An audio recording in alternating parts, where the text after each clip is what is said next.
საბანკო სექტორს ბარათით გადახდისას საკომისიო ზედაზღვრის დაწესების ინიციატივაზე შენიშვნები აქვს და სხვა თემებზე გიყვებით რამდენიმე წუთში. 9 თვის ბიუჯეტის ათვისებაში $1.4 მილიარდის ჩამორჩენა სამინისტროებს შორის ათვისების ყველაზე დაბალი მაჩვენებელი ეკონომიკის სამინისტროსაც. რუსეთიდან სომხეთში აზერბაიჯანს საქართველოს გავლით პირველი ტრანზიტული მატარებელი გავიდა. ეს პირველი მატარებელია, რომელიც სომხეთში აზერბაიჯანის მიერ შეზღუდვების მოხსნის შემდეგ გაიქცევა. რუსთავის აზოტი ენერგიით თვითუზრუნველყოფის ფარგლებში 24 მეგავატის დადგმული სიმძლავრის გზის ელექტროსადგურის აშენებას გეგმავს. კომპანია შევიან, რომ საშუალო გამომუშავება 7-8 მეგავატი იქნება. ფერმერებმა ვაშლის ჩაბარებით 6,5 მილიონი ლარი მიიღეს, მათ შორის 2,5 მილიონი სახელმწიფო სუბსიდია.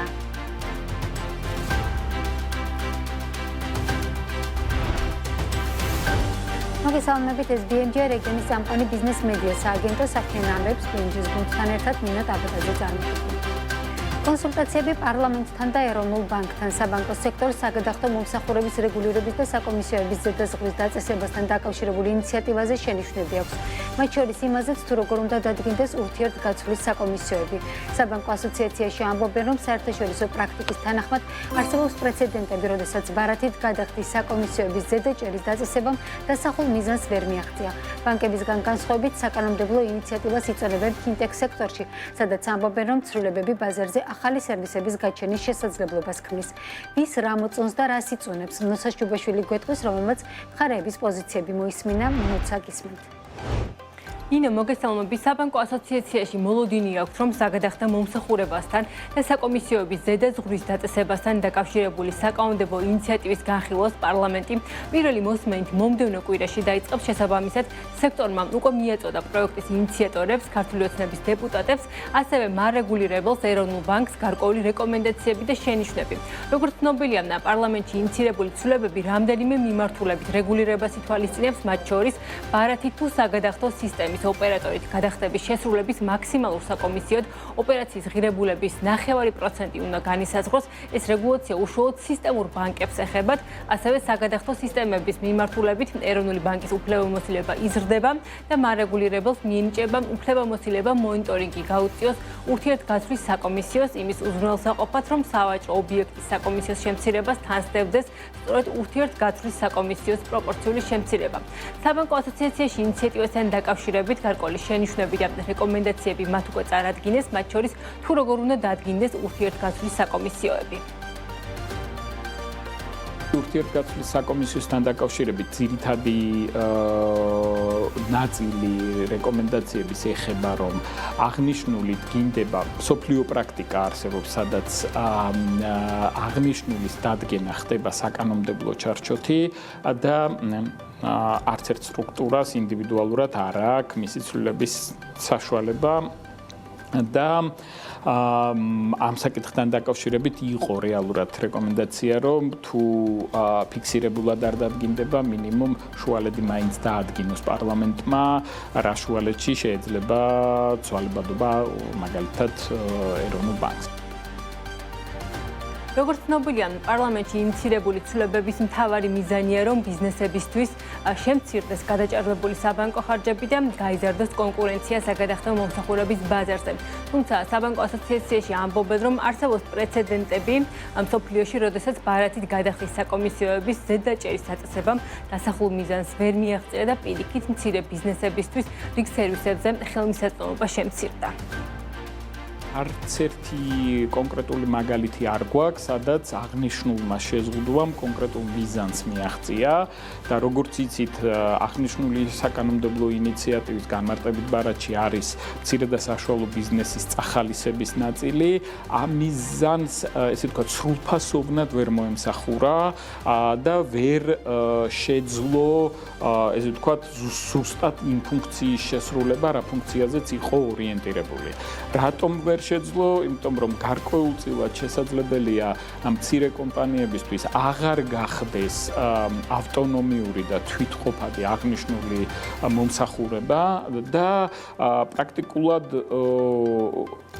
თეორიულად ან შეეზღუდოთ მათ საერთოდ ამ სერვისის სარგებლობა, ან თვითონ სერვისი გახდეს არასაკომისიო სახით, არამედ მთლიანად სერვისში ჩართვის ხარჯი იმდენად დიდი იყოს ამა თუ იმ კომპანიისთვის, რომ მერე ან სახელმწიფოს მოუწიოს სუბსიდირება, რომელიც მაგალითებიც არსებობს, ან მეორე მხარე არის, რომ რეალურად პრაქტიკულად შეეზღუდოთ ეს მომსახურება ამა თუ იმ კომპანიას.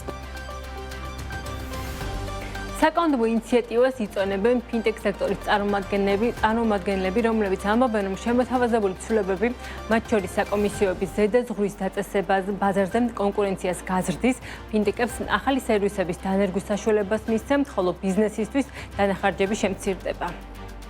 თუ ბანკს ექნება გარკვეული ასე თქვა ჩაკეტილი საკომისიო, რომლის მიხედვითაც იგი ვეღარ შეძლებს ასე თქვა საკუთარი პროდუქტის დისტრიბუციას, ეს მის შესაძლებლობას სამაგიეროდ მისცემს ფინტექ კომპანიებს, რომლებიც დაბალფასში იყინიან ბანკებისგან პროდუქტს და ასევე მეტ შედარებით დაბალ ფასში გადაყიდიან უკვე ბიზნესებზე, ხო? აქედან გამომდინარე ეს ფაქტობრივად ორმაგი შეიძლება ითქვას, რომ ორმაგი ეფექტი ექნება იმ კუთხით, რომ ერთის მხრივ ფინტექებს გაეზრდებათ გარკვეულად შემოსავალი, ახალი სერვისების დანერგვის мотиваცია ექნებათ და მეორეს მხრივ გარკვეულწილად მერჩანტებს, ეგრეთ წოდებულ მაღაზიებს, მათ შორის და სხვადასხვა სავაჭრო ობიექტებს შეუმცირდებათ საბანკო ხარჯი, ანუ ტრანზაქციული ხარჯები. საკითხზე კომენტარი დაახლოებით 2 კვირის წინ ეროვნული ბანკის პრეზიდენტმაც გააკეთა ნათი თურნავა აღნიშნავდა, რომ საბანკო სექტორში აქტიური კომუნიკაცია ამ საკითხზე გაგრძელდება, მისი თქმით, კონსულტაციების მიზანია, რომ საბოლოოდ რეგულირების სწორი მოდელი იყოს შერჩეული. აღდო გადახდების საკომისიო ზედაზღვართან დაკავშირებით ინიციატივაზე შეფასებები ნუცა შუბაშვილმა გაკვეცნა. შემოსავლების სამსახური ბათუმის პორტში რუსული საწვავის შემოტანაზე განმარტებას აკეთებს. უწყება აცხადებს, რომ პორტში ბურგასიდან ლიბერიის დროშის ქვეშ მცურავი გემი შემოვიდა, რომელიც დატვირთული იყო 30,000 ტონამდე სომხეთისთვის განკუთვნილი რუსული საწვავით. გადამოწმების შემდეგ კი დადასტურებულია, რომ გემზე და გემის მფლობელ კომპანიაზე არ ვრცელდება საერთაშორისო სანქციები და არც სანქციები არ ვრცელდება შემოსულ ტვირთზე. ვინაიდან შეერთებული შტატების ხაზინის დეპარტამენტმა გასცა ლიცენზია, რომელიც გარკვეულ კონტრაქტორებს საშუალებას აძლევს დაასრულონ ტრანზაქციები კომპანია ლუკოელთან მიმართებით. ამასთან ლიცენზიის მიხედვით ოპერაციების დასრულების ვადად დასახელდა 2025 წლის 21 ნოემბერი.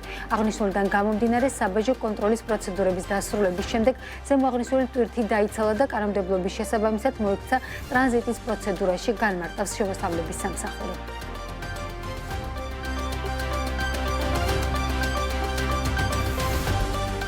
სომხეთისათვის გაატყურღილ სატრანზიტო ტვირთებზე აზერბაიჯანის მიერ შეზღუდვების მოხსნის შემდეგ რუსეთიდან ხორბლით დატვირთული მატარებელი გავიდა სომხეთის მიმართულებით.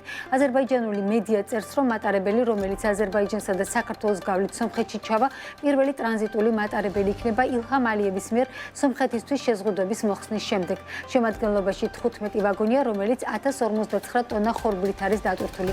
შეგახსენებთ, რომ 21 ოქტომბერს ყაზახეთში ოფიციალური ვიზიტის დროს აზერბაიჯანის პრეზიდენტმა ილჰამ ალიევმა განაცხადა, რომ სომხეთში ტრანზიტზე მოქმედი ყველა შეზღუდვა მოიხსნებოდა.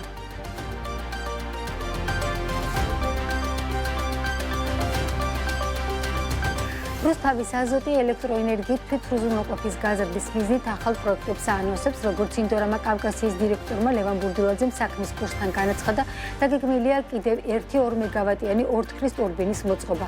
ამჯერად ამიაკის საამქროში, რაც ჰაერში გამოფრქვეული ორთქლის შეგროვებას და ელექტროენერგიის გამომუშავებას უზრუნველყოფს. მსგავსი სიმენსის 9 მეგავატიანი ტურბინა კომპანიამ 2019 წელს გახსნა და მისი მეშვეობით 7-დან 7,5 მეგავატამდე ელექტროენერგიის მიღებას ახდენს.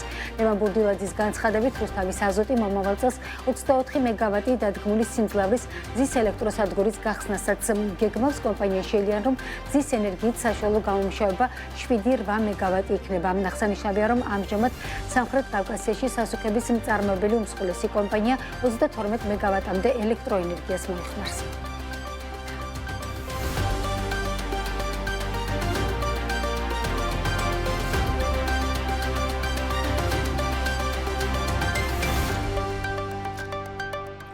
საქმის კურსი ამით დასრულებულია. 7 საათზე თქვენთვის საქმიან ამბებს ანა ლაპიაშვილი შეაჯამებს. ნახვამდის.